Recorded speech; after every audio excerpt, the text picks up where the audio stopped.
What is going on, everybody? Jumbo Thick here, back with more Warhammer Fantasy Roleplay. This is our Rise of the Forsaken campaign, our 4th edition Warhammer Roleplay, and I am, of course, your DM, your GM for the night, Jumbo Thick, and I am joined by the Unfortunate Fellowship in all their glory, or maybe not so much after last session. But if you care to introduce yourself, boys. Hi, everyone. I am Jumbo Smooth, playing the role of Marius Wolf this evening. I'm just an observer here. I've been having a fun show of watching Seamus take on some pretentious knights and show him who's boss. And then see everyone get mauled to death by the undead. It's been a wild ride. What's going on, guys and gals? Stewie209, and I play Seamus McGreedy. And as you know, Seamus went from the hero to zero pretty quick. So Hercules. If there's ever a lesson, ever lesson in life, don't try to be the hero, because you'll be humbled. Oh, that's depressing. That's super depressing. Don't listen to that. Hero, that's horrible. How about we bring it back around with old Pierce Galactic? Welcome, friends. This is Pierce Galactic.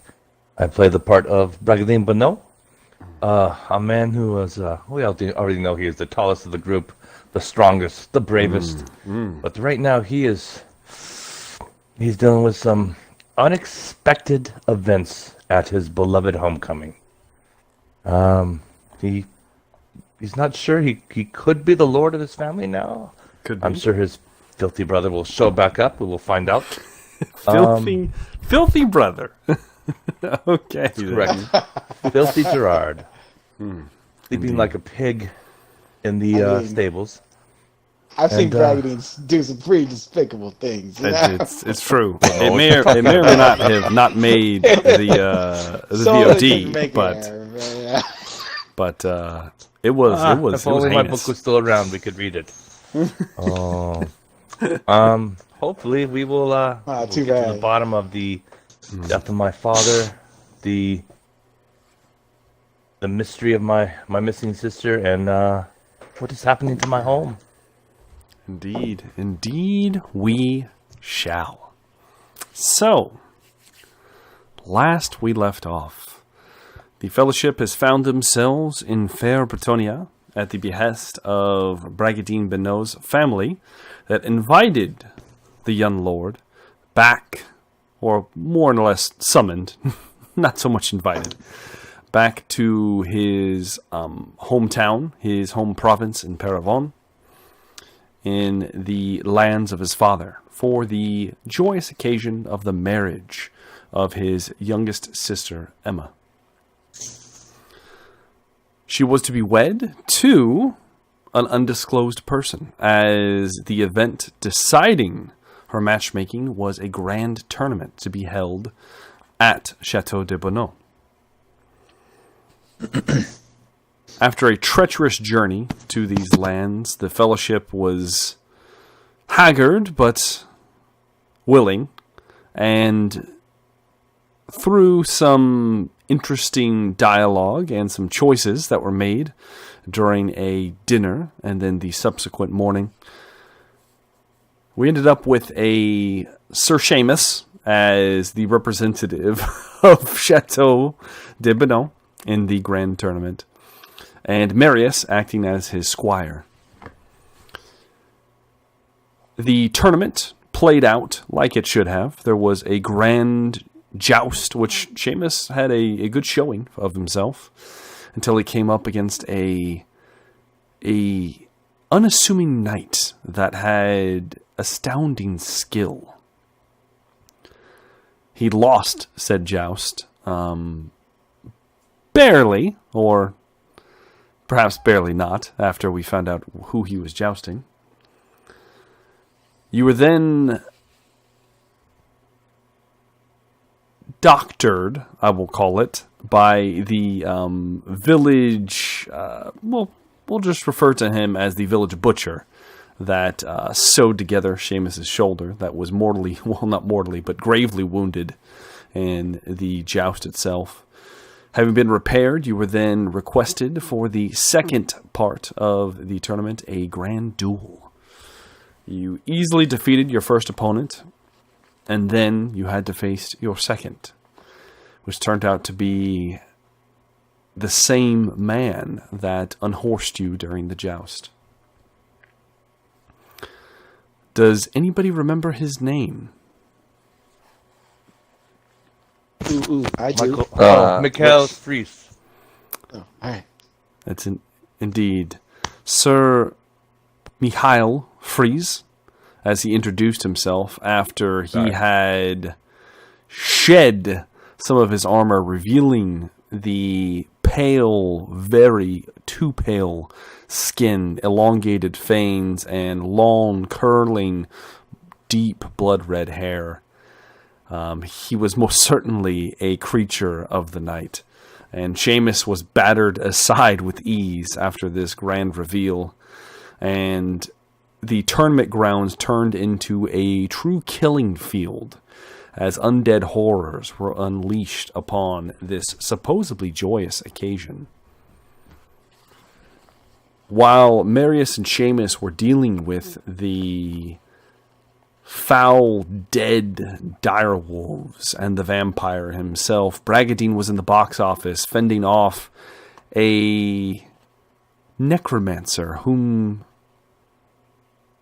may or may not have been a long household friend of the Bonneaus. After a vicious blow, he recovered and gave chase as the man snatched his sister and was dragging her away, only to be interposed by his men-at-arms, who were very much no longer a part of the living.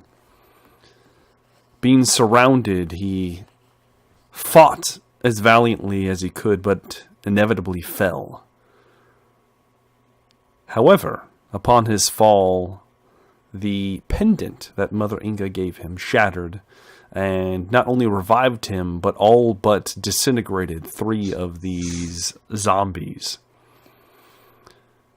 It was around this time that you witnessed the necromancer person, whoever this was, this foul man, deliver Emma to Sir Fries, whom very gingerly took her upon his horse in her unconscious form and rode away along with his honor guard of knights in blackened plate mail and skeletal steeds. However, the damage was significant to the lying area. There were numerous undead that were set about. Many of the denizens, the patrons that came to visit and participate in this tournament, lie dead on the field. Many knights lost their lives. Most of the peasantry that was there also did as well, and a very good portion of the men-at-arms that represent the fighting force of the Bonneau family also lost their lives in this foul ambush that was undertaken. Seems to be very well organized somehow. However, Seamus apparently caught Mr. Free's eyes as a creature was set upon Seamus and Marius, a flying abomination that looked human at some point, but now was mostly bat and very, very big. It flew down, grasping Seamus as Marius dove to the side and began to fly away with the limp man in his grasp. As it flew by, it flew close enough to the box office after Bragadine recovered to allow him to attempt to lash out at the creature and save his longtime companion, to no avail, as it was not enough of a strain to release Seamus from its talons. However, there was a somewhat rescue attempt made in the form of Emile Venot, Bragadine's uncle, whom, upon riding the only remaining Pegasus in the stables, took flight after the Vargeist, and through a lucky series of rolls managed to retrieve Seamus from the creature. This victory was short-lived, however, as he was flying back towards the tournament field. A bolt of blackened sorcery cleanly eradicated the head of the Pegasus, dropping both Emile and Seamus 50 feet towards the ground. You did manage to guide yourself in the direction of the stables. However, unlike Emile, Seamus hit a beam in the thatch roof very hard, became unconscious once again, and reopened the wound in his left arm, bleeding profusely. After all was said and done, Emile recovered. Bragadine and Marius found the unconscious body of Seamus and managed to keep him alive long enough to fend off a few of the undead and then retreat to Chateau Bonneau, which appears to have seen a fair amount of fighting at the exact same time. As well, when you looked off in the distance towards Pig's Gutter, you could see that the city, or the village, was burning. You are currently within the gates of Chateau Bonneau. You are within the bit of land area before you get into the actual castle itself. And Emile was telling you something, Bragadine. He was informing you that, well, he was attempting to inform you as you were quickly taking control, having heard that your father has passed from this world and your brother was nowhere to be found. And he was telling you that he needed you to understand that he had seen Michal freeze somewhere in the past. And that's what we're picking up. Is there anything I left out that you guys think might be imperative?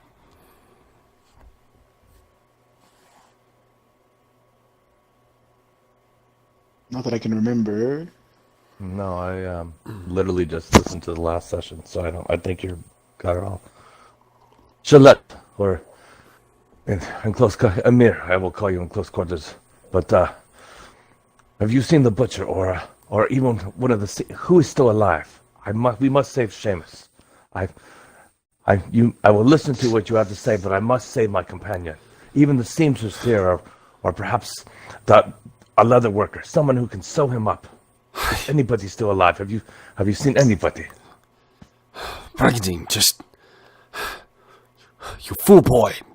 And before he can finish his sentence, Bragadine, there is a commotion that catches the attention of all three of you near the gate that you'd pass through, not very far from where you're at. Several of the remaining men-at-arms that have been carrying bodies and putting them on a big burning pile of corpses in the center of these grounds quickly snatch up their weapons and begin moving towards the gate itself. They're moving at a quickened pace. Towards us at the gate, or towards the gate, past you. No one's paying much attention to Okay. the three of you currently.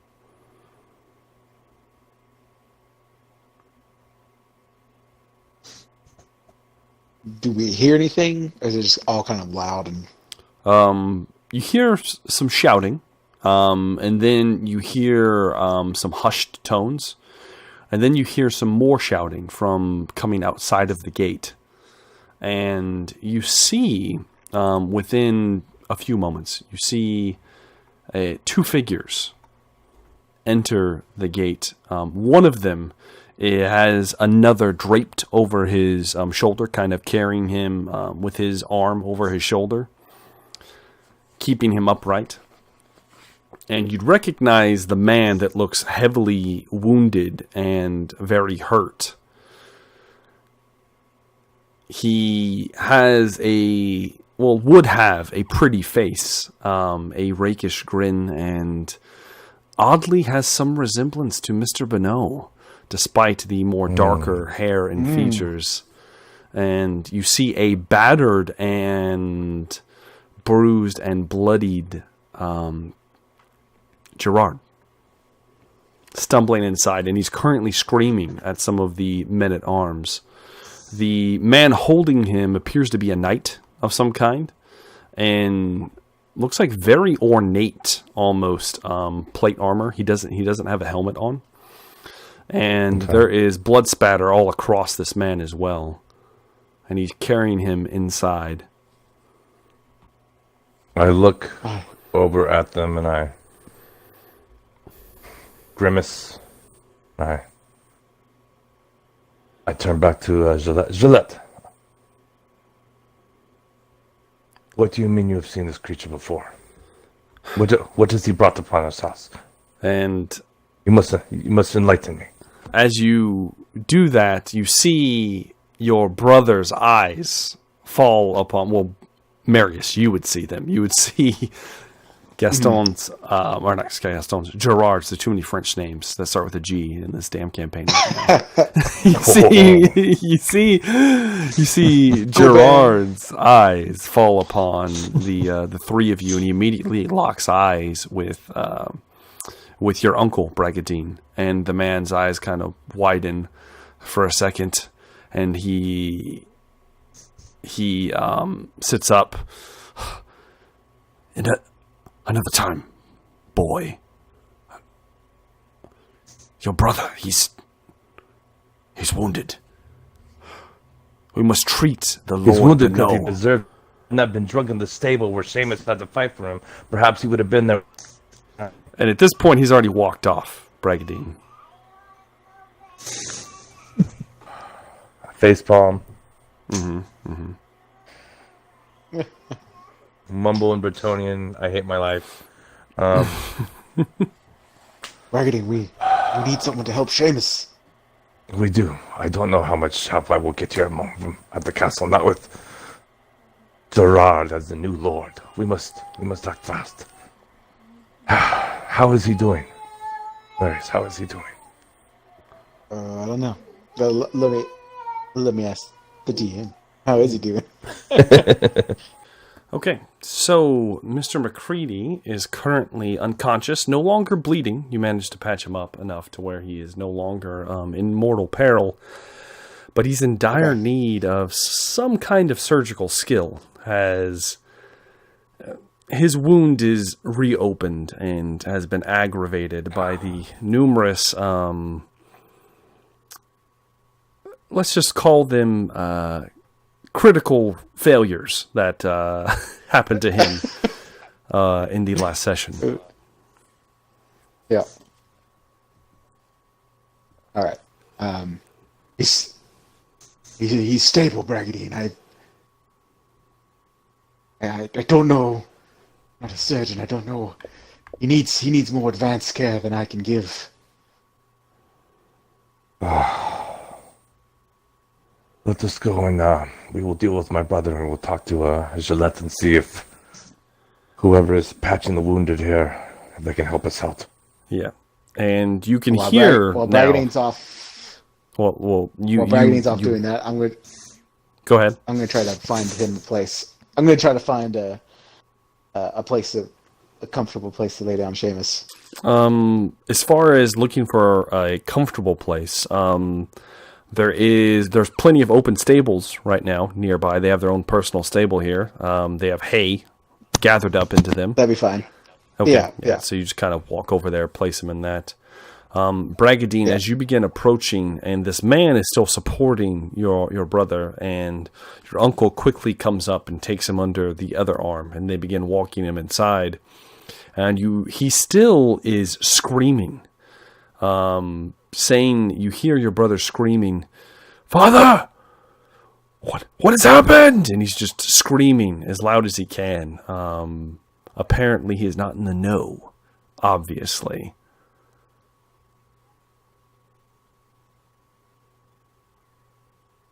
How close am I to the three of them? You're within a few paces at this point, if you're still approaching. And they're quickly moving towards the entrance to the castle. Father is dead, Gerard. Perhaps if you had not been drunk in the stables, you might have been alive to protect him, but he is dead. And everybody stops for a moment. The man-at-arms, everyone. They stop, and they begin looking towards you, Bragadine. And they cry. Yeah, apparently. Someone's about to cry.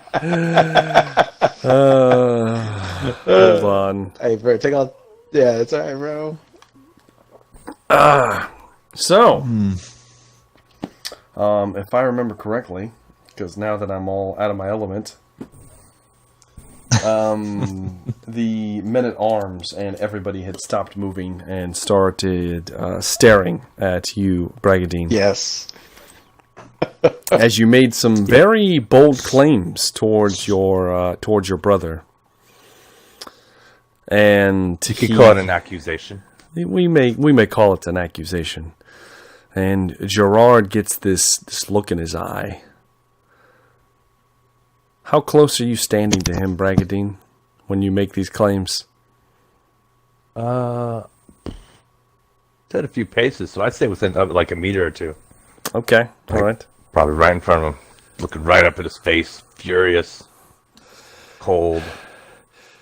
And he's breathing deeply, and you see there are wounds across his body as if he has been fighting. There's blood, his own blood, trickling down his face. And the other knight with him, the man supporting him, looks at you, Bragadine, and I need you to make me a cool test.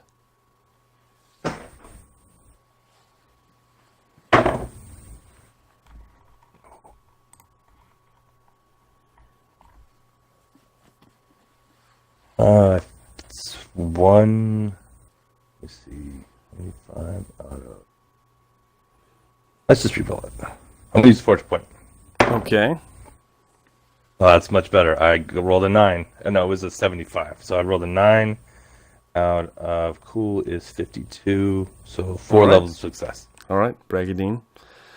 You see as the man looks up and looks into your eyes, and this man's tall, much taller than you, supporting your brother, which your brother is much taller than you as well. And the knight looks, his armor, while ornate, his tabard across his body is, it's first off, it's a deep blue color, and there is just a white fleur-de-lis across the front of it, and it looks old, but clean. Of course, currently he is smattered in gore and what is probably a few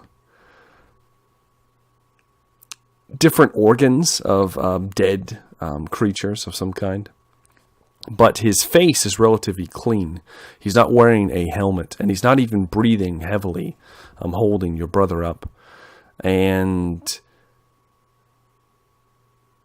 as you glance up at him, he has black hair, salt and pepper almost in the hairline, but he has a fine mustache and a goatee.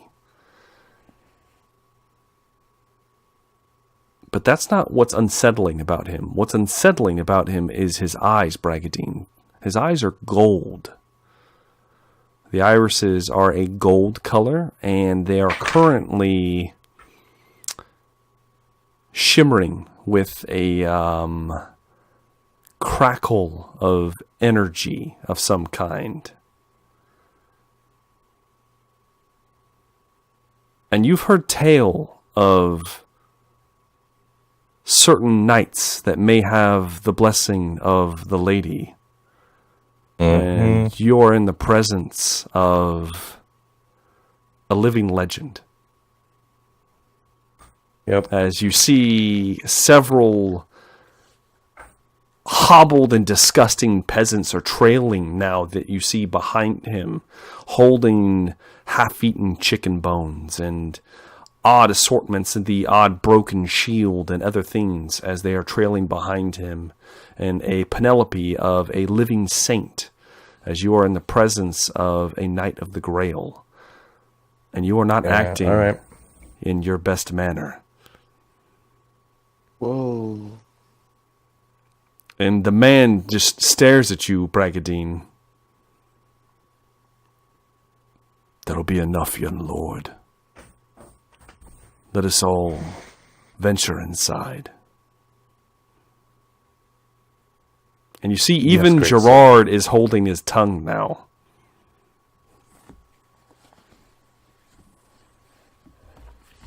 Of course, I've overstepped my bounds in front of company. Let us go inside. They begin shuffling in the direction, and you see all this take place, Marius. You see all of this take place. Of course, it's in Bretonnian, so you're not exactly sure what's happening, but you would notice the man's odd look. Just something looks a little strange about him. But nobody seems to be horrified, if that makes sense.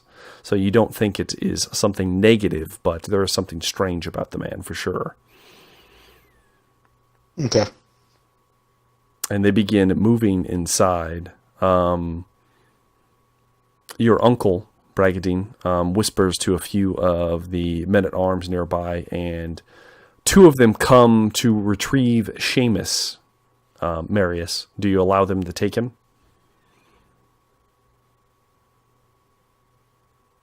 I'll probably follow them in there taking Seamus. Okay. They begin picking up Seamus and then taking him inside as well. So we have made it into the castle. Bragadine, so are you leading the Grail Knight and your brother, or are you trailing behind? Right now, I would say I'm leading because I was in front of them when I came up and spoke or accused them. Okay. I assume perhaps let us go to the Great Hall. We can put these men on tables and start to attend to them. All right. And you make a few motions, and the doors are opened, and you enter into the Chateau de Benoît fully. The Great Hall is immediately before you. It is in disarray. There are dishes and goblets shattered everywhere, and there are thick, pooled blood stains throughout this hall that you knew bodies definitely were once laying there. Some of them look darker than others, as if maybe the blood was not fresh. And you get the idea that a battle must have taken place at the same time as it was during the tournament grounds. There are a few people, a few servants mopping up some of the blood currently as best they can with rags on their hands and knees. There are a few servants that lie dead in several parts of the Great Hall that you can see that just their bodies have not been picked up yet. And your brother is easily hoisted by the Grail Knight up onto the table, and his we'll call them his retainers, the foul, disgusting peasants that have been following him, are not allowed entry into the castle. They are barred behind you, Marius. But Bragadine, your brother, is kind of laid down, and you can see he is wounded. You're not exactly a man that knows anything about healing, so you're not exactly sure how badly hurt he is, but he definitely looks like he could use some attention. He is. You said there was peasants cleaning up in there? There are peasants cleaning up, yes. Were you actually describing something, or can I? No, go ahead. Bragadine is going to call out to. Maybe I know their name. Maybe I don't. It's Bragadine. He probably doesn't. Probably not. To whoever. You. Fetch a healer. Someone. And where is my mother? Is she under guard? She's with the she's with the Lord, sir, upstairs in their quarters. Gillette, do you know if it's safe up there? Is there a guard up there? Yes, like I said, Bragadine, I'd come from here. This was a bloodbath, but your mother is safe. Last I saw her, I left my best men with her. Gillette, thank you. You know, this is not the life that I would normally live. I am overwhelmed by your service and your dedication to my father and my family. Well, he is my brother. Do you know if we have a healer in the... Well, as far as your friend here, the butcher never came for your father. We've yet to find him. We do have I hate to say it, we have one of those women here that helped with your mother's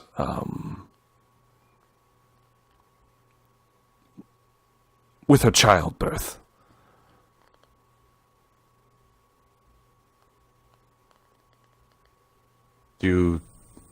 One of the priestesses from the temple?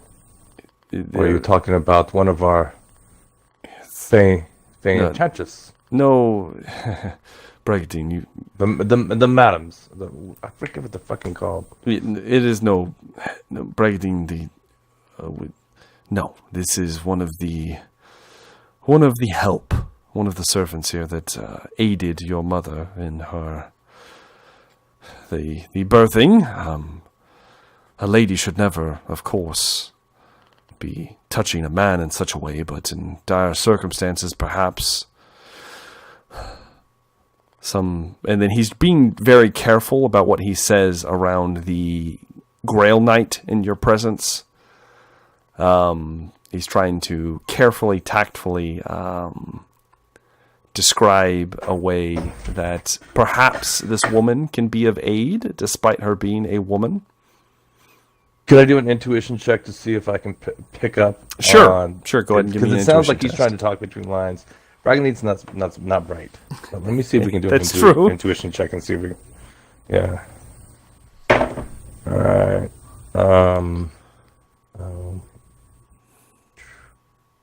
No, it's 70 out of 61. Yes and no, Bragadine. You're actually. It's actually kind of strange that your uncle's speaking like this, and perhaps he's just nervous being in the presence of this literal holy man. But he's insinuating that there is someone that can see him. That's this woman. You. And I point to one of the peasants. Do you know who he's speaking of? Is this a midwife or something? Go fetch this woman. Hey, perhaps, and then he motions the two men that brought him in. Bring him upstairs. And they, yes, my lord. And they begin to pick up Seamus and bring him upstairs. Marius, are you still trailing Seamus, or are you going to stay down in the hall with Bragadine?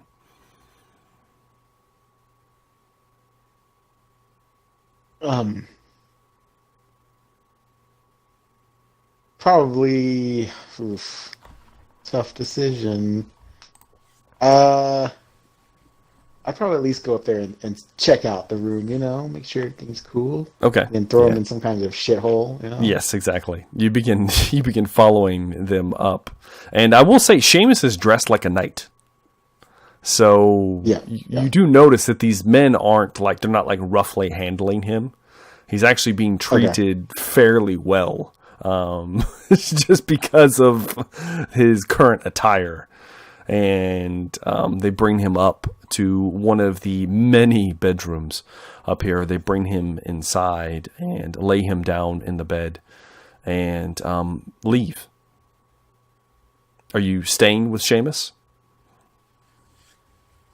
Yeah, I'd probably stay with Seamus unless I saw someone Okay. helping him, you know? Make sure he isn't. All right. Currently, there's no one helping him yet, but yes, just in case. So you very cautiously stay with Seamus. And do you close the door? You leave the door open? I might leave the door open just to see people walk by and stuff, see if I can grab attention. Yeah. All right. So we'll scroll back down to Michaud Benoit. Your brother is very upset, and he begins to sit up. And your uncle goes to him. You must rest, Gerard. You're quite hurt. I have to see him. I have to see what happened to him.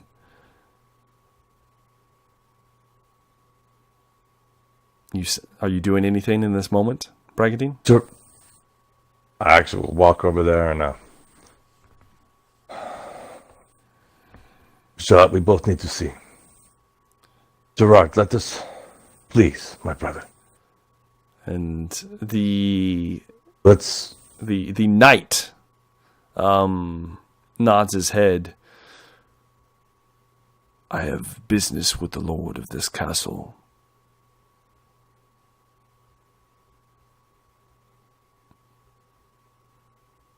That's all he says. Gerard. You know who he's talking about now, don't you? Just let me see him, for God's sakes.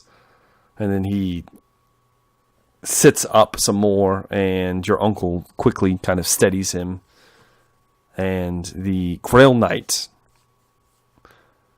leans down, and they pick Gerard up similarly to how he entered, and they begin walking, being led by your uncle somewhat, up the stairs towards the... I'm going to follow them. All right, you're following. Towards the bedrooms. Specifically, you go up the stairs, and you would pass by Marius and Seamus. There's currently no one there to attend to Seamus yet, but you hope that someone has been called. Marius, you see Bragadine and these the people I just described pass you by. Your choice, are you still staying with Seamus, or are you following them? I mean, I'm probably staying with Seamus until I know he's getting... Until you know. Okay. All right. Healed, yeah. Just thought I'd give you the option. All right. That's fine. I mean, I would love Makes to sense. follow, but... I know you would. So, Bragadine, you're following them, and you make a few turns, and then you come to a grand set of doors, and there are two men that look like they've seen heavy fighting. These are men at arms, but they actually have like breastplates on, and they carry themselves with more of an air of authority than most of the men at arms you've come across. And they have halberds crossed across the door, and when they see you and the rest of the individuals coming, they uncross them and begin to open the doors. As you cross the threshold, Bragadine, as all of you cross into this grand bedroom, you see that there's a large 4-post bed in the center with kind of like sheets kind of draped over the top of it, and your mother is currently just sitting at the edge of the bed, looking out towards you, all of you as you come in, and her face is just pale. She is... I rush over to her and grab her hands. All right, you grab her. Oh, it's... What has happened? What has happened, Bragadine? Oh, Mama. And she sees Gerard. Oh, the lady. What has happened? And Gerard's not even paying any mind to her. He's currently looking into the bed behind her. You would notice that this room is in relative splendor as it was before. There are very fanciful furnishings, and it is dimly lit with candlelight from the sides of the room. One of the windows is, it looks like it is closed, shut, but can be opened for more light if there was more light, despite the very cloudy sky outside. But do you look past your mother, Bragadine, at what the rest I of look down at the bed. Yeah, you look over your mother's shoulder, and you see the shape of a man lying on top of the sheets, not even under them, lying there, sprawled out. You know it's a man because of the shape and the size. Oh. And it's definitely wearing your father's clothes, but the skin is drawn taut like a raisin, as if all the moisture has been sucked out of his body. And he looks like a blackened mummy laying in the bed, lifeless. His eyes are gone. His eyes are open, the eyelids are open, but there's nothing in the socket, as if his eyes have been dissolved. And his mouth and jaw are hanging unhinged, and you can see that his tongue is shriveled up into the back of his throat. And it is a very horrifying sight.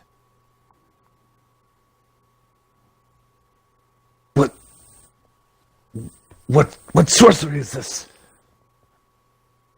And your mother is just, and at this point your mother's just kind of rocking herself back and forth. He's gonna be okay. He's gonna be okay. And Gerard just looks furious. The Grail Knight stiffens up, and he doesn't look perturbed by anything he's seen. Well, I take it that was the Lord. That makes you the Lord now. And he glances over at Gerard and then your uncle. He's not sure who is Lord here, but one of the two. It's obviously them. And your uncle has already seen this before, so he doesn't look as disturbed as the rest of you. But your brother, Bragadine, begins throwing a fit of sorts. He just begins screaming and thrashing about. He knocks a bunch of shit over next to the bedside, and he's just throwing things across the room, and your mother's just silently pacing.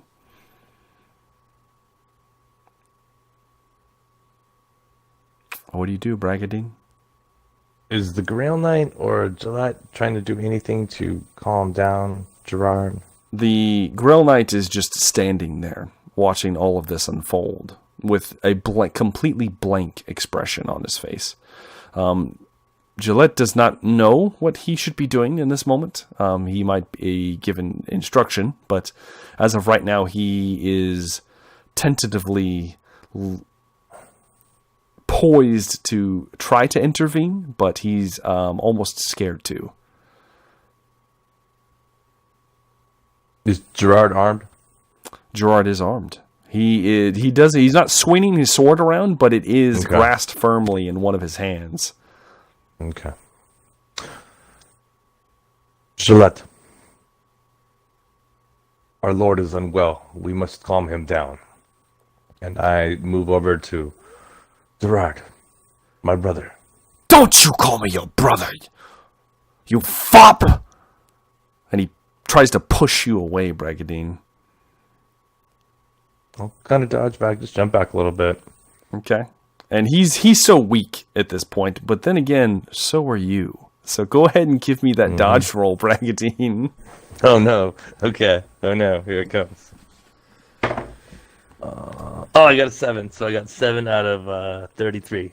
Okay, all right. I mean, you do have Yeah. a broken arm even, but you manage to nimbly step to the side and he hits nothing but air. And as he does, he stumbles a bit forward and past you, Bragadine, and he hammers himself into the desk that is in a big, strong wooden desk that's in the side quarters here of your parents' bedroom.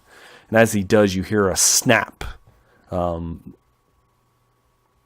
But he quickly stands up and looks fine. And go ahead and give me a perception test, Bragadine. Okay. I got 14 out of Okay. 56. Bragadine, you notice that there is something's come dislodged behind the desk. It looks like there was like a wood panel or something that has come loose. And you can see it's slightly ajar, just kind of moving back and forth. It looks... You've never seen it there before. You're not exactly sure what the hell that is. Your brother certainly sees it, and he stiffens up and turns around, obscuring it from everyone else's vision. That's enough, Bragadine. Just leave. I'm the Lord here.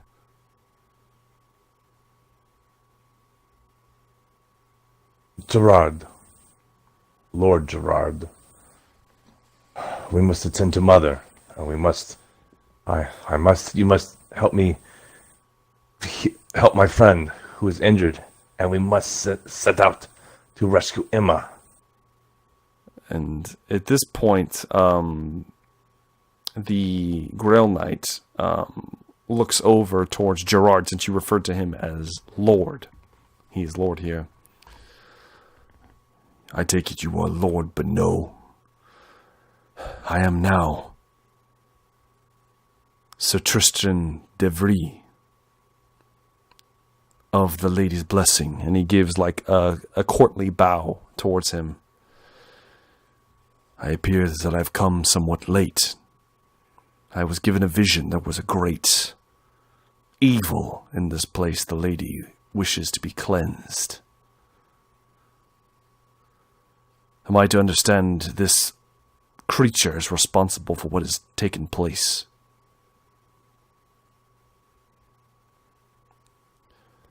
And then Gillette speaks up. Yes, sir.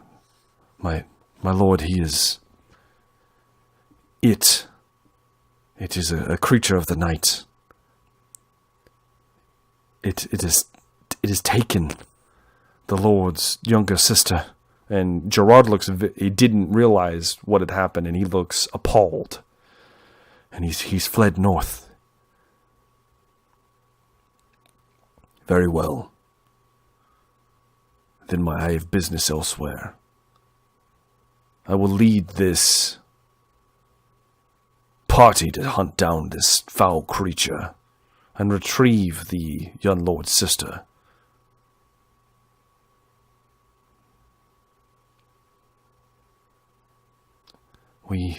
And your mother still kind of silently kind of shuffling back and forth, not quite grasping the situation, what is happening around her.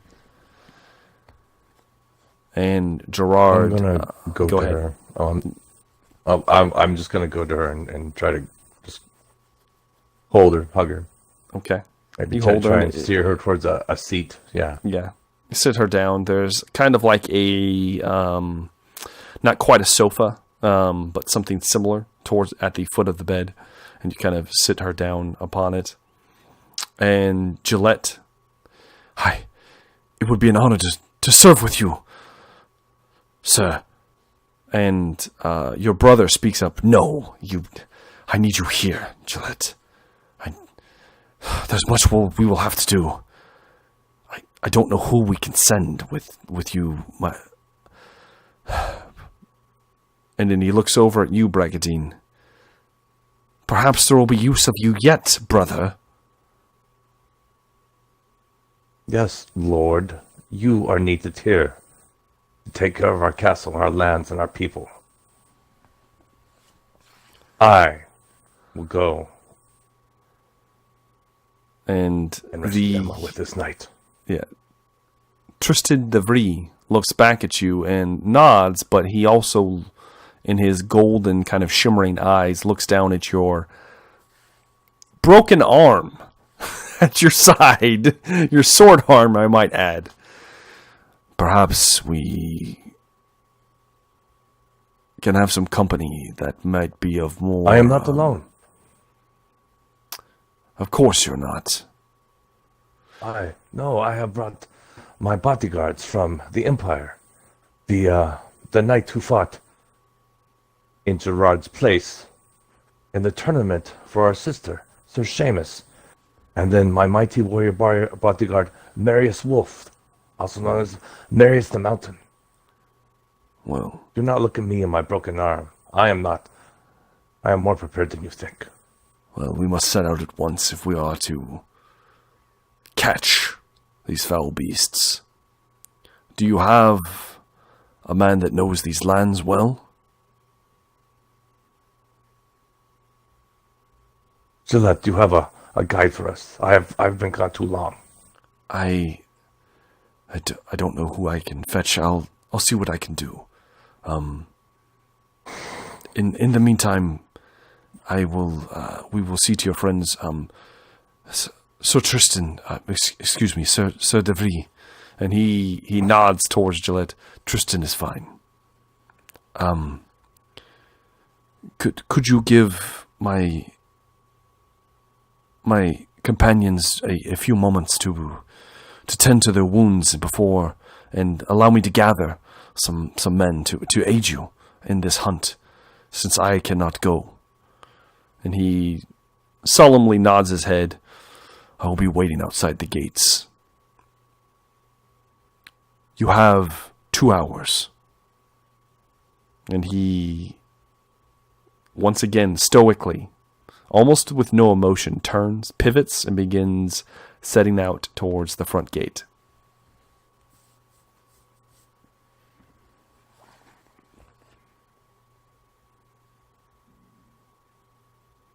I go to my mother and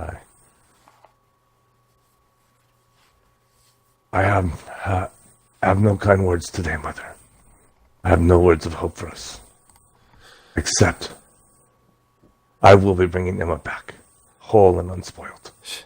He'll be okay. Gerard is here. That is right. He'll be okay. And you can see that she is suffered greatly and is not well. It's at this moment that Marius, you hear small steps approaching quickly, and you see a rather slender, elderly woman, probably in her probably late 30s, early 40s. Well, probably older than that, probably mid to late 40s. And she's wearing the garments of the house staff that you've seen, right, Marius? And she is currently, she has an apron on, but it is covered in blood. It looks like fresh blood. And her hands are dripping with blood as well. And she has a bag with her. As she approaches, she sees you and kind of looks you over. You are barely have any wounds, and then she looks to the bed and says something to you in Bretonnian that you can't understand. and then approaches the bed to begin treating Seamus. Unless you wish to do anything. No, I'll probably just watch. Okay, you watch as she lays out a set of tools, and they all look. The problem is a lot of them look like they've been recently used, and she doesn't have anything with her to sterilize the equipment. But beggars can't be choosers in the moment. Marius will walk over there, take out his hand and like lift up one finger and like point it at her. Mm-hmm. And I'll grab her tools. I'm gonna find the nearest fire to sterilize them. Okay, there's like almost like a torch sconce in the hallway. Mm-hmm. There are a couple candles in here, but Okay. it would take a while for by candle to to do what you Yeah. want to do. No, I'll go to a larger flame. Yeah, she looks. She's kind of upset as soon as you begin touching her tools, and then she sees you doing whatever it is you're doing, and she kind of has no idea what the hell you're doing, to be honest with you. But in the meantime, she's looking over Seamus and assessing him. By the time you come back, she quickly snatches her tools away from you and then mutters probably a curse in Bretonnian. I just give her a smile and nod. Like And a thankful smile, you know. Yeah, and by the time you come back, she has already peeled away all of Seamus's clothing and all of the armor that had been kind of torn and twisted around his body. She apparently is a practiced hand when it comes to medicine. She begins working on Seamus's shoulder and the wound that's torn all the way down into his mid like bicep. It's deep, though no longer bleeding. And Seamus, you begin feeling a prodding into your arm, enough to almost awaken you, but it just feels strange at first. And after about 15-20 minutes, Marius, you see her stop and kind of just stand, and then she says something to you that you also can't understand, and then she walks outside of the room. I'll hand her a silver as she walks away. And as she grabs it, and her eyes go wide, and she quickly tucks it into her bloody apron, and then sets down the hallway. I'm gonna go take a look at Seamus. Okay. See. You go back and look at Seamus, and it looks like his arm has been stitched up.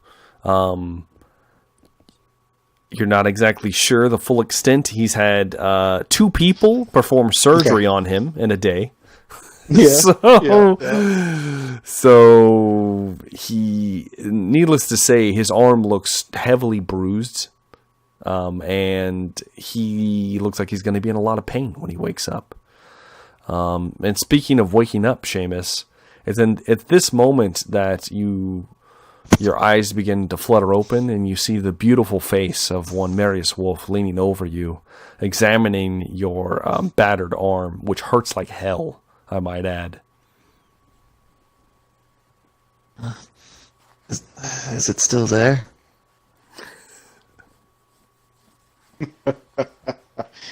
Marius will just kind of laugh a little bit and, yes, old friend. You're still 100% Seamus. It hurts like hell, but I'm glad to see you survived, Marius. Oh, don't worry about me. And it's been a hell of a day. I believe Bragadine's father has been. Do I know that his father's been slain? Do I know that? You would know that. I believe Bragadine. Well, wait, no, he wouldn't have. He didn't say anything. I don't know to if you. anyone's actually told me. No one's I actually don't know if told you, anyone's so you have actually no told me. idea. Nope. Seems to be some type of ruckus going on upstairs. Bragadine seemed quite concerned. I'm not sure what's going on, but it looks like the entire fiefdom here was ransacked by those things. They took your bride-to-be, Seamus. What happened, Marius? Last thing I remember, I was like flying. Yes. Some terrible creature came down from the sky and accosted with you, took you up, and the man-at-arms flew up on a Pegasus to save you. It was quite a harrowing adventure you had there, Seamus. And I thought everything was going to be okay, but then all of a sudden, the head for that beautiful creature just vanished, and you fell and landed inside a barn. It was a rough day, Seamus. Stay there, stay there. You're so stupid, Marius. Why would I believe any of that? Yes. You just tripped, if that's easier to believe. And I will. I'm gonna go try to find like a bottle of wine or something. Okay. You leave the door. Seamus, you're more than welcome to sit up. Your arm is in severe pain.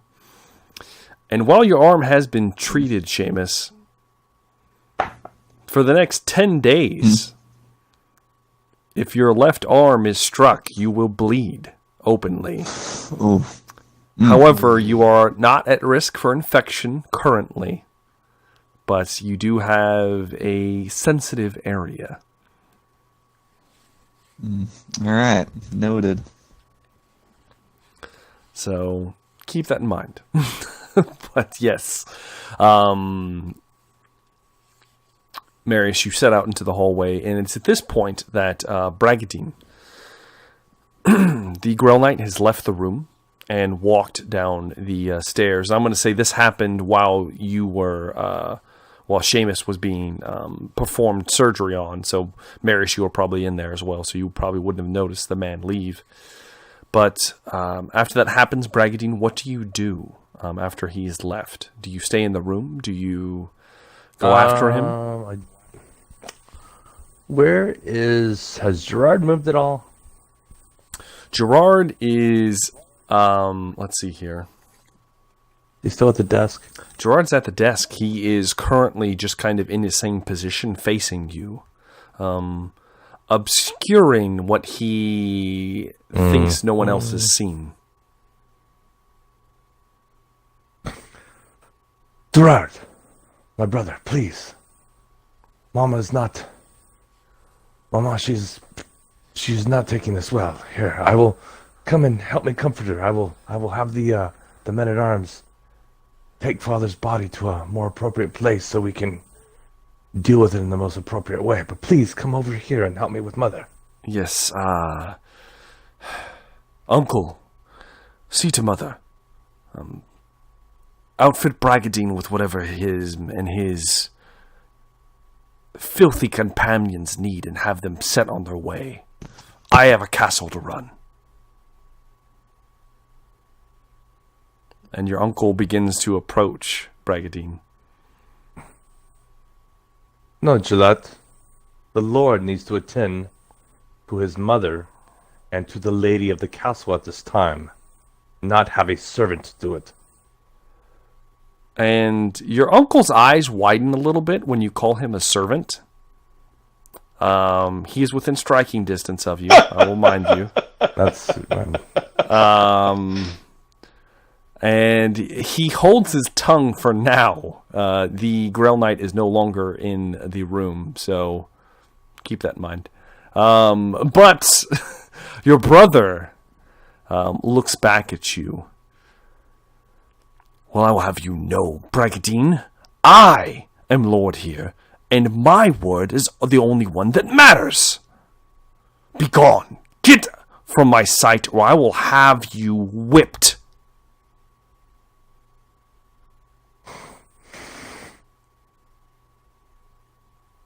Gillette, forgive my disrespect. Will you help me attend to my companions so that we may be ready to save my sister while the Lord sits here in his chambers? And he does please, look. He will looks you make very sure? furious. Yes. Your uncle bends down and begins to steady your mother up. Are you helping, or are you Yes. just staring at your brother? No, I'm helping. Okay, you begin to lift him up. Go ahead and give me one more perception test, Bragadine. Okay. Ooh. It's a 39. I think it's, let me see. That's 2 levels of success. Okay. All right. So you glance over as you're moving your mother out of the room, and your brother relaxes for a moment and then turns. And as he turns, you see that this panel that's come loose is open quite wide, wider than you realized, and you can see into it. You see that there is there's a lot of dust, it appears, as if this hasn't been used recently. It's obviously some kind of hidden space in your mother and father's bedroom. And you see that there are some papers kind of stacked inside of it. But in the center, even from this distance with 2 levels of success, in the center you see that there is a clean spot where it looks like something was there that is no longer present. It's hard to tell what was there, but if you had to guess in this very quick moment, you would venture to say it was probably some kind of,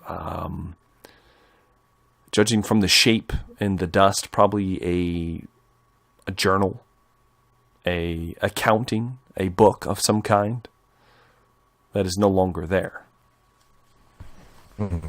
And you may take note of that as you take your mother outside of the room. And you are led, just your uncle kind of leads the both of you just a bedroom down, and brings your mother inside. And this is her own personal bedroom that she has whenever she was indisposed. She would be allowed to sleep in here and not next to your father, as to sully him. That's just, I'm not gonna go into too much detail here.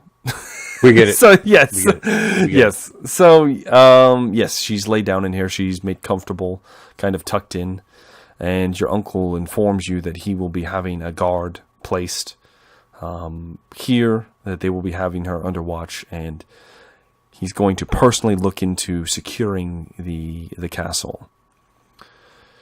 Brigadine, I wish things could have been differently. Gerard is in just a bit of a shock. You must understand, he just saw your dead father. He had no forewarning. I am told his sickness finally overcame him, but I did not quite see the body originally. That did not look like sickness to me. That was not Uncle, that was not sickness. That was sorcery. We have. I know that here we think it is stories of children, but no. In my travels, I have seen horrific things, and I have seen things similar to that. I don't know what it is, but he was at the tournament with me. He sat in the box with us. He looked like an old man, but no, he was not like this. That is what do they call it, from the deserts, a mummy. I'm not sure what transpired, but I was informed by Gaston that he had perished from his illness, and that he was going to see to the lady. Did you say Gaston?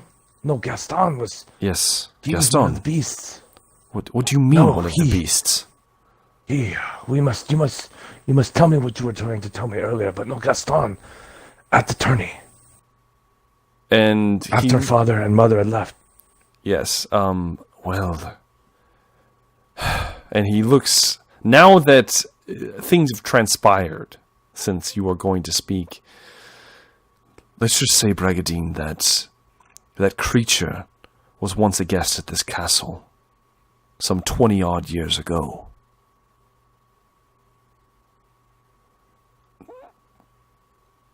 That's all I can tell you. Guest? Yes, a guest.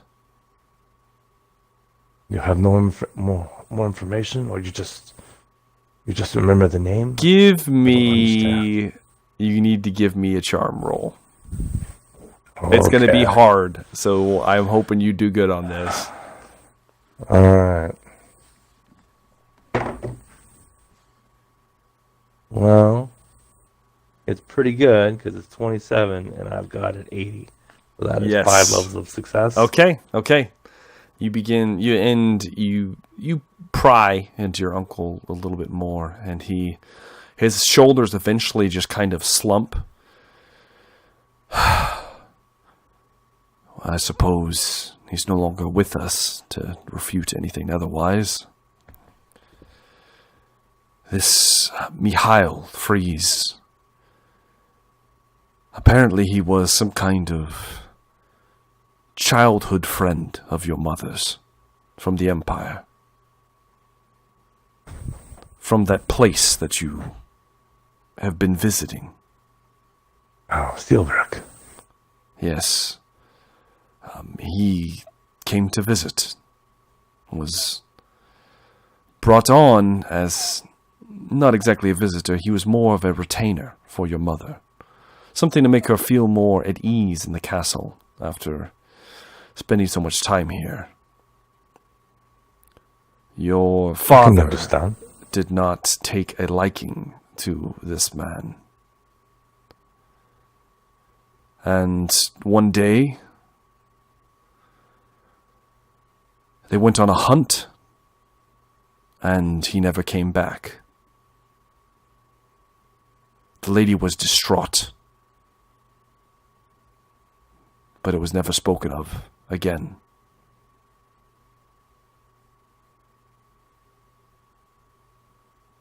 Are you saying that father drove this man out and he has come back decades later for his revenge? I am saying that your father was a harsh man, and I feel I that you tried might this. understand that, and My that uncle, I know. I do know. he was very specific that no one accompany him and this man, and he was the only one to return.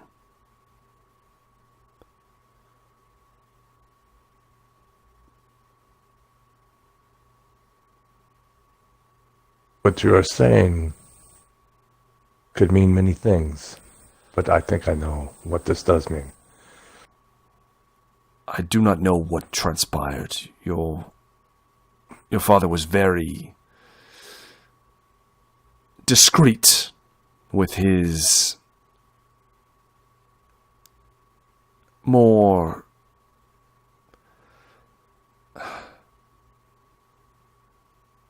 let's just say that he did not speak many words that I would have rather wished that he would have with me.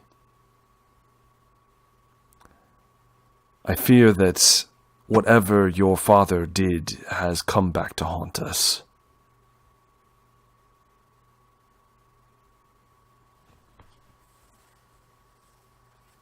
Yes. I think you're right. After what I've seen at the tourney and the way he looked in there. The thing was, Bragadine, he looked the same. I don't know how to explain it. He hasn't aged a day. I am not one of the wise men at these great cities, but clearly this is some kind of witchcraft or something like that. You saw what happened.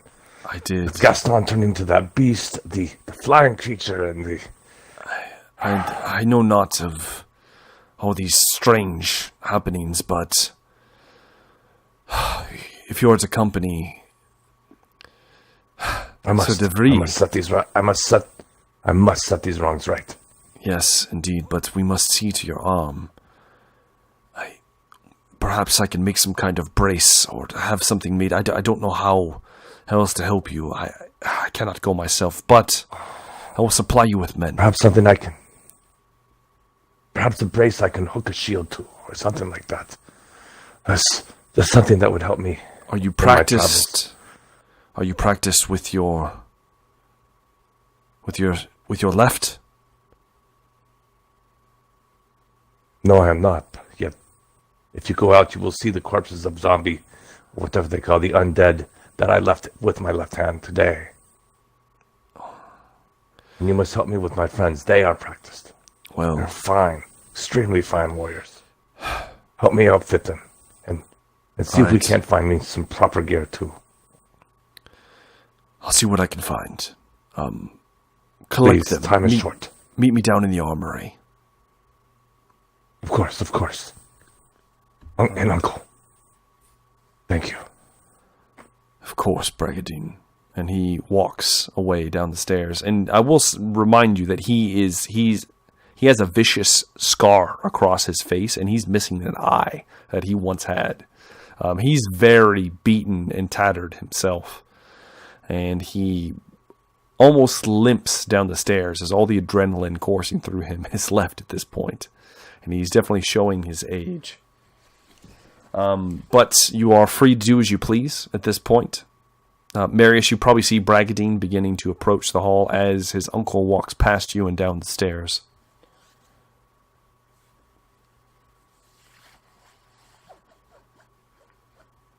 I am definitely going to find them, and they're on this. Yeah, because we're all on the same floor. They're just Yes, in a chamber. and That's you meet Okay. meet eyes with Marius as he's beginning to look around. He looks like he's about to go in search of some wine, if I remember correctly. Correct. Oh, Marius, how is our friend Seamus? We must get ready. And He is mending. I pray everything went well. I'm not sure, but I'm in Oh, he search of looks- some he wine looks- to lift his spirits. he already looks so much better. He's still so pale, though. Here, let us get him up. We must go downstairs. We must go to the army to get outfitted. But I know perhaps there should be some Raggedy. wine left somewhere. I mean this as gently as I can put it. Where are we going, and what do you think you can accomplish if we are going to chase after those beasts?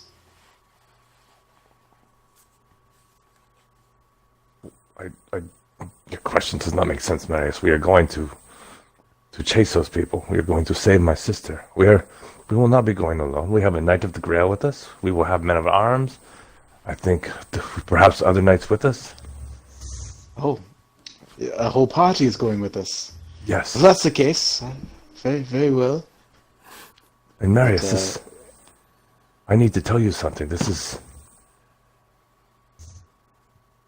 And at this point, Bragadine actually starts to break down a little bit. You know, just... My father is dead. These creatures, they've committed some foul magics on him.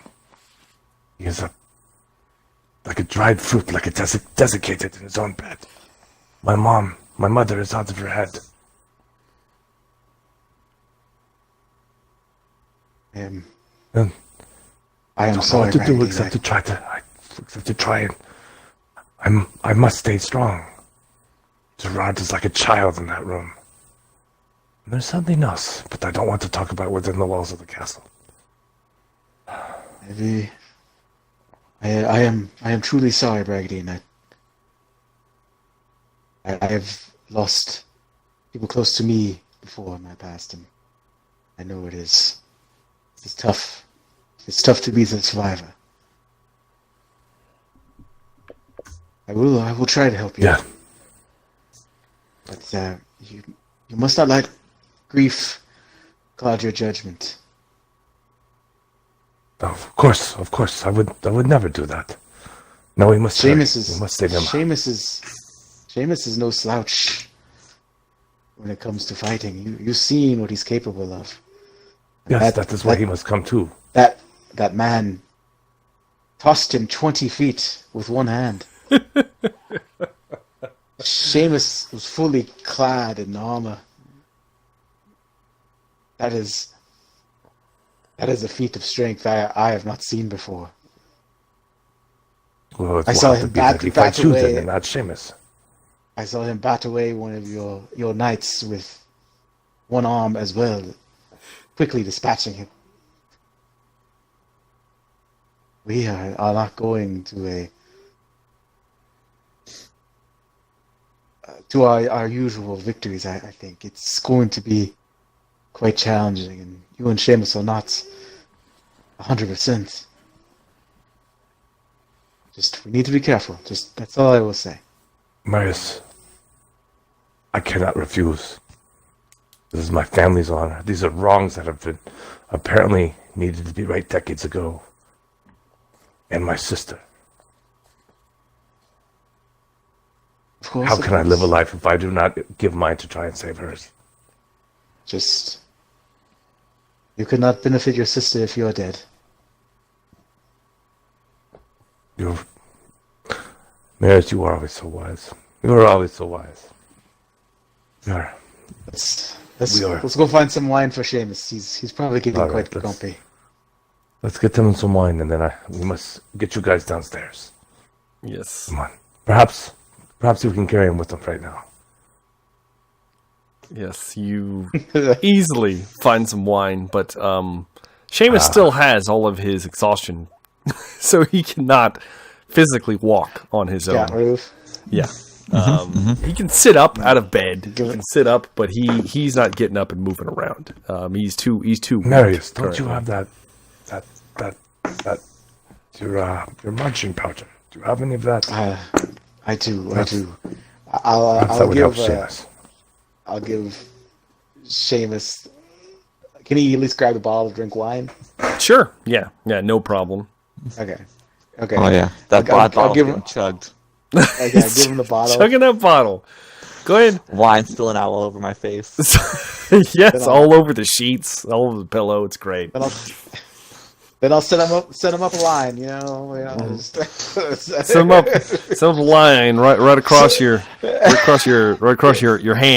Just kind of hold it up to his nose. What is this, medicine, Marius? Ah, yes, the best kind. Is this medicine? Yes, I'll like indeed. dip my finger in it and like lick my tongue. Oh My yeah. finger. Start rubbing it around your gums. Get in your teeth. Yeah, get in in your there. gums. So after you finally partake in this quote unquote medicine, you're immediately go ahead and make me an endurance check. See how bad this goes.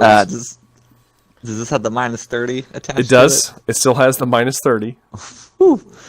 That is, I rolled a 69 out of 37. Hell yeah, brother. Yes. Okay. So you still have 3 levels of exhaustion. However, it will only be for the next 5 hours. So, and then after that, you will fully recover. So you get kind of a jolt, and you're kind of, All right. but then you go to move, and he just immediately crumples to the floor before you. Oh, man, it's pick me up. Of course, and I pick him up. Of course. You begin to pick him up, and his legs are doing that thing where they're shaking, they're wobbling together like an old man as you kind of steady him. Yeah, like a newborn deer, like a Exactly. fawn. He's trying. Oh, what a fantastic image! Oh man, Yes. Marius, do your best to make it look like I'm walking on my own. here I will help you. I'll put him over my I shoulder. saw this then. play. It was I'll called put- Weekend I'll at put- Bernie's. We can make it look like he's walking. Yes. I'll put him on my shoulder. Come on. Yeah. Put your mask on. Put your mask on. Put your mask on. Yeah, there you go. Yes. Yeah, you slide your mask on. And I will say, Seamus, as you look at your mask, it is cracked in several places. And it's seen better days. It still technically counts as 1 point of armor for now. But I think this mission is going to go very smoothly. yeah, of course it And, is. Of course it is. What's The mission? I love the young Emma, your future bride to be, Seamus, was taken. You don't need to say that every time, Marius. The future.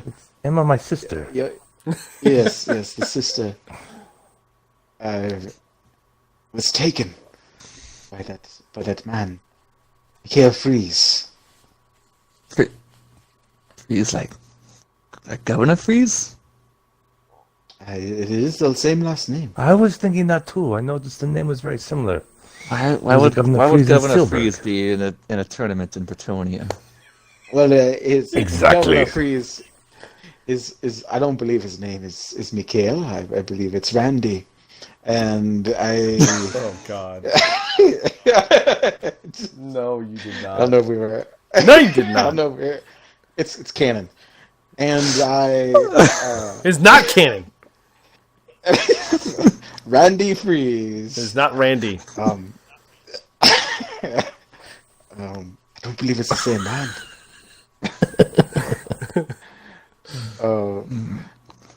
But you don't remember the wolves that gnawed at your side, and I kind of point at his Yeah. His open gut. stomach. Yeah, that's been Yeah. somewhat patched together. Those were giant dire wolves, and then there was this terrible creature that picked you up and dropped you on your back, and today sucked. And It was astonishing, Seamus. I cannot wait to put it in my next book.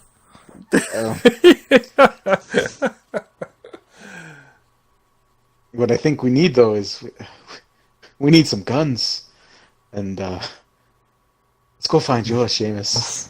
Speaking of, Marius, you were supposed to take care of them. Was I? Oh yeah, I was. I guess I got him then. I don't know. I would assume So- that once everything settled down, you probably went and got him. So, for the sake of brevity, I'm not going to make you go looking out in the damn tournament field for his guns. But yes, I will say that he does, in fact, have his guns. Right. Are the three of you heading down to the armory? I guess so. I'm just following Bragadine. Yeah. Okay. Bragadine leads you down, and it's down into the cellar. And there is a smaller room tucked away around the corner where they have a bit of a stockpile normally, Bragadine. There is something up near the entrance towards the gate. There is a bit of a almost like a guard shack where lots of weapons are held, usually for the men at arms to swap in and out and take care of. But down here is where some of the more personal use of the Bonneau family is held. And as you come down here, you see the heavy door that has a very large, thick handle upon it is open wide, and the room is lit. And you see your uncle inside, and he is just pacing back and forth, shaking his head.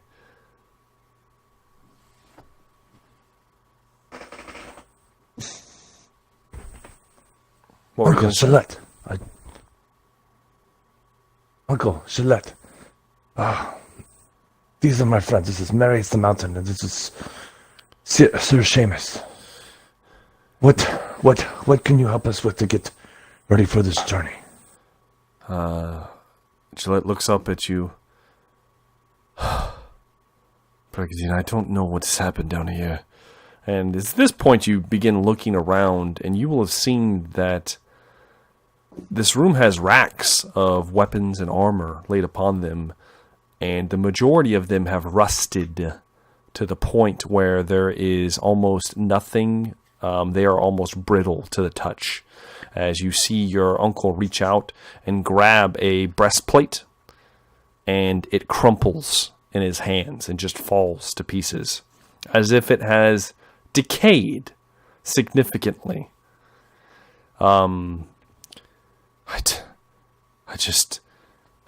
This day cannot get much worse. And you can see he's Do not say such exacerbated. things.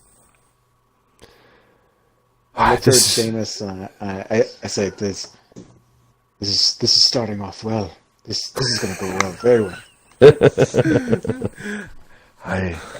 This is all I can find, Bragadine. And he motions downward towards. He looks like he's managed to cobble together 3 sets of chainmail, full sets, with coifs and everything, if you want to wear the coif and look weird.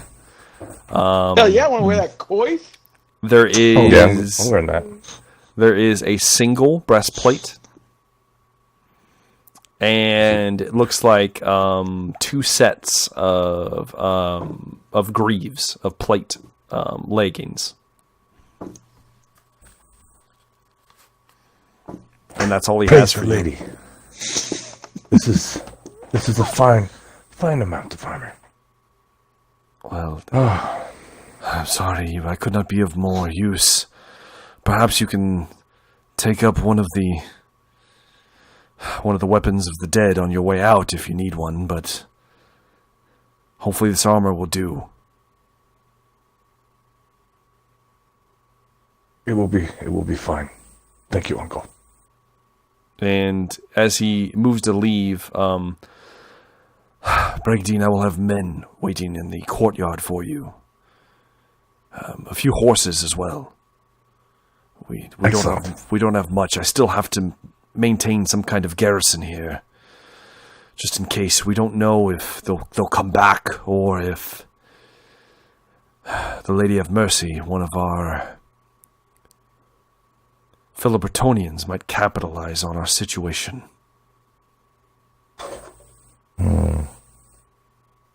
We must not focus on that right now. We must trust that Bard will make the right decisions regarding that.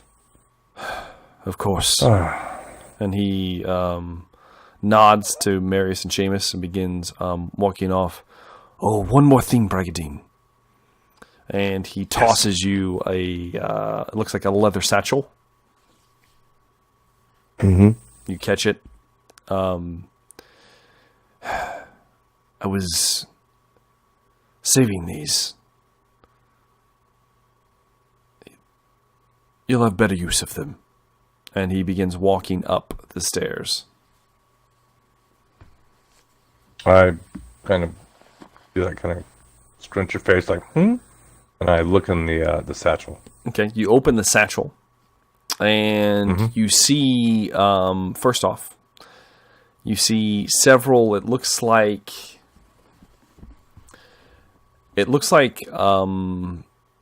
glasswork. They look like vials. And the equivalent, the Bretonian equivalent of 5 healing potions inside this bag, as well as it looks like a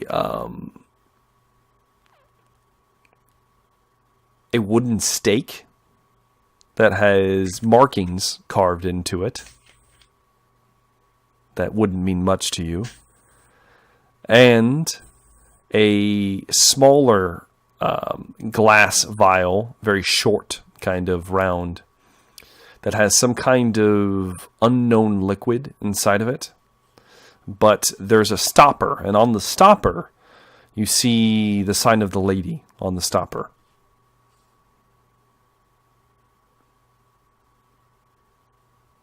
I'm just writing this down real quick.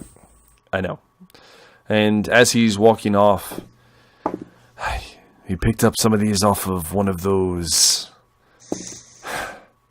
I believe the Imperials call them witch hunters. Ooh. Well, it was Heard of these creatures. some time back. But needless to say, we found his corpse rotting, and these were nearby. Your father wished it destroyed, all of it, but I thought it better to keep this.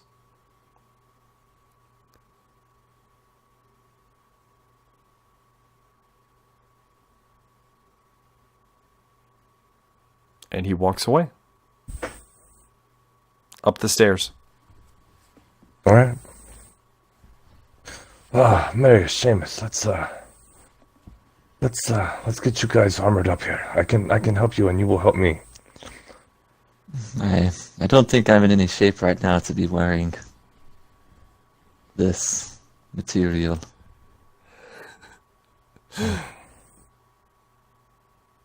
Well, we can put it on your horse, so when you are a little better, we can outfit you. Marius, what about this breastplate? Is it something you should wear? I'll be already putting on that chainmail while they're talking. Oh yeah, of course you are. Okay. Of course you are. Oh, Yeah. oh, this is nice. He's going to take it away before the GM strikes it from him. He's quickly placing it Hell upon, yeah. upon his I body already got it all written down right as quick here. as I can. Before you take it away from me. as quick as he can. All right. So, is the breastplate? Could Bragadine wear this breastplate? Sure, you're strong enough. Sorry. All right. So, one chainmail for each of us, then. Yep, one full set. Sounds like. What's It the counts. chainmail set? It counts I as think two it's two two armor for every piece. Yeah, on every spot. Yeah. It can be worn under leather or plate. Okay. So All right. if And you have then- any leather that is still intact, you can wear it underneath. And I can only That's- wear it underneath boiled leather, right? I can wear it under like leather leggings. You you can wear it underneath the leather leggings. Cannon now. Okay. Yep. All right. Yep. All right. What's the breastplate? Is that It's two as well. the body? So that would be a total of 4 to body then. Okay. Yes. Yes. All right. And then greaves. It's just the leggings, basically the plate leggings, and they count as two as well. So plate is is two, and chainmail is And two there's as two well. sets of that. Two Yeah. sets of that. Yeah, and the plate, much as you saw in the tournament, if you are hit with an even number, it bypasses the plate and will hit whatever's underneath. Okay. Pierces it basically. Okay. Well, it hits gaps because there's gaps in the plate mail. It's not solid pieces. So Okay. All right. And then I can't wait till we go outside and we role play the horses, since I know one of us can't ride. yes, indeed. Well, And one of you, not only can one of you not ride, but then one of you is incapacitated currently. Yep. So yes. I'm already thinking about we're gonna role play that out. All right, you begin I'll heading. I'll let Go I'll ahead. let Seamus have the other set of. I'll let Seamus have the other set of greaves because I got leather leggings. Okay. All right. You And I'm gonna hand 2 healing potions to each of them. All right. And I'm gonna And keep that I will say, for the other purposes potion. of healing purposes, I will allow all of you to have had technically a short rest, so you can regain your toughness bonus and wounds at this point. Oh, well, thank goodness. I think it was that one wound. Yeah, and I'm at Seamus. 0. Yeah, Seamus is. You can add your toughness bonus +1, Seamus, because you would have had to have had one to wake up. So yes. All right, and then I'm gonna add that to my trappings: the wooden stake with the markings, the other vial. So I'm just gonna include that there. All right. Gentlemen, are we as ready as we can be? Time is short. We do not. Sir Tristan? Sir Tristan? Tristan is What is it? upstairs. Yes. Yeah. Sir Tristan will be leading the expedition. He is a knight of the Grail. He is waiting. Marius, who the fuck is so Tristan? I don't you know. You will know. You will. He is the man with the eyes. You will see the golden eyes. He is a Grail knight. He's been blessed by the lady. Yes. He's The like man a holy man. who apparently treats. Well, never mind. This place is backwards. And I Now you are so strange, Marius. no, you are strange, and this place is strange. And I don't know. It's some man who likes to pick on peasants, apparently. That's not apparently too surprising here, though, Seamus. You've seen this place, and I will yes, say, let's- after let's go. my time in the Empire, I do see that we treat people different here. So yes, you perhaps do. I will say you are right. But come on, gentlemen, we must go, please. Seamus, do you need some assistance? I Oh, can do yes. it myself. Take it. All right. No, you cannot. Yeah. Come on, Seamus, you can do it. You can do it. The wobbly legs, kind of shaking. He's doing it. He's doing it. No. He's doing it. I'm gonna say probably Seamus probably attempts to snag a couple bottles of wine on his way out. stuff them in whatever sack he can find. Marius is gonna try to grab some cloth for bandages. That's a good idea. That's a good idea. Yes. Yeah, I went through them real fast. Yes, you did. Indeed, you did. So, Real Bragadine is going to How many- assume that there how many are bandages can I saddlebags snag? on his horse with rations already. we will get to that momentarily, but I will say, you know what? Go ahead and give me a let's go and make this survival. courtly survival. Yeah, courtly survival.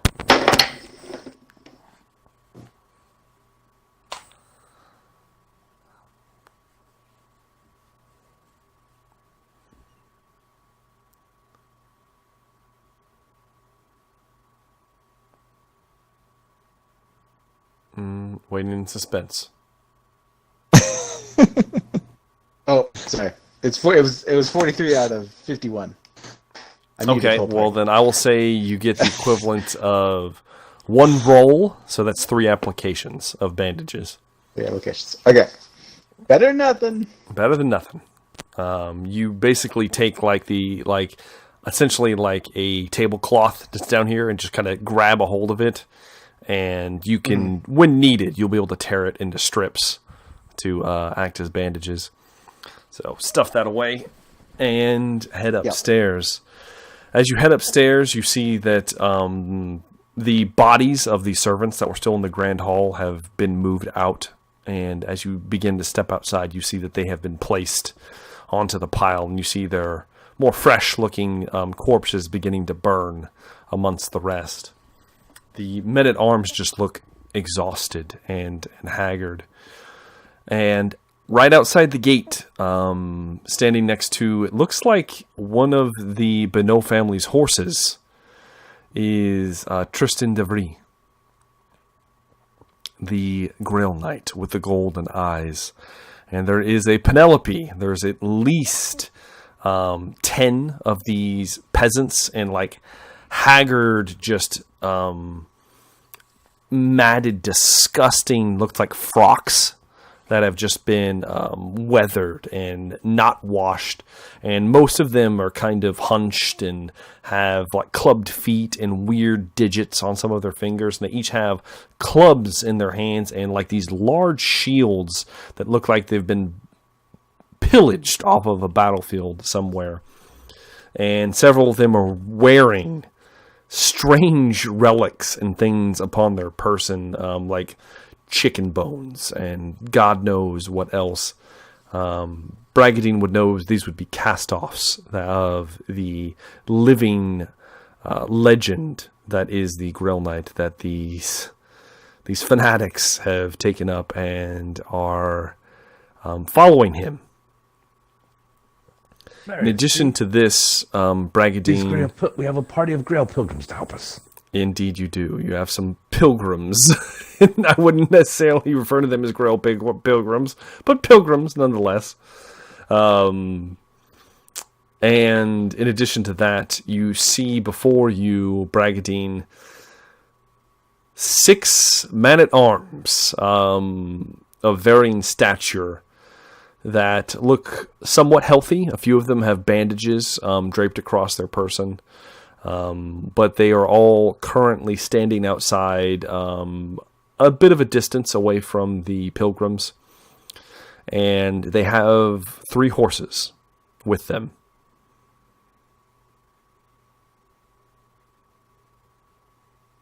Ah, yes. Here, let us get mounted up, gentlemen.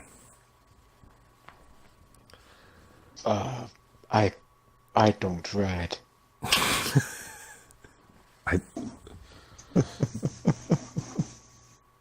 I've never been on a horse in my life. This is not the time for jokes, Marius. Get on the horse. Help Seamus. Do you need some assistance? I know you are weak today. What man has never been on a horse? Everybody has. The lowliest peasant in Bretonia has ridden a horse. What are you talking about? Is that true? I don't feel like you would let the peasants ride horses here. But anyway, I've never ridden a horse before. You know, horses are expensive, Bragadine. I don't have the money for one. I'll try to help Seamus onto his horse. Okay. As you approach the Grail Knight, he's standing by his horse. He's not like mounted on it. Sees the three of you approaching in your new duds, and takes a few steps forward. And he's still blank faced, and he's very imposing to look at, and very strange with those kind of glowing eyes. And he sees you, Bragadine, leading the way, and kind of tilts his head. Master Beno, these are your companions? Yes, blessed knight. And he speaks in Reichspiel at this point. You may call me Tristan Devry. And he says that to both nice you, to meet Seamus, you. and Marius. Nice to meet you, Devry. Hey, you can call me Seamus. So Seamus it is, and he gives you a nod. You appear to be in dire straits, Sir Seamus. And he locks eyes with you, yeah. Seamus.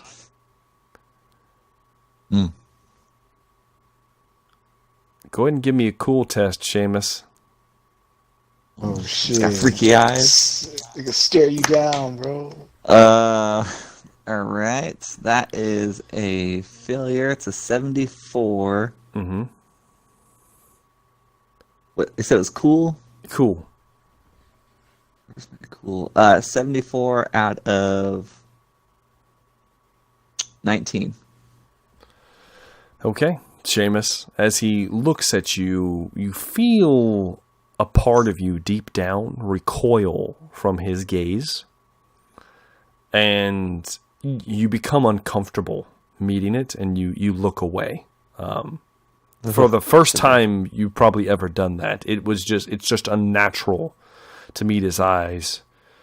You keep strange companions, Beno. Yes, they are. They're different, but they're from the Empire, as you may know with your language.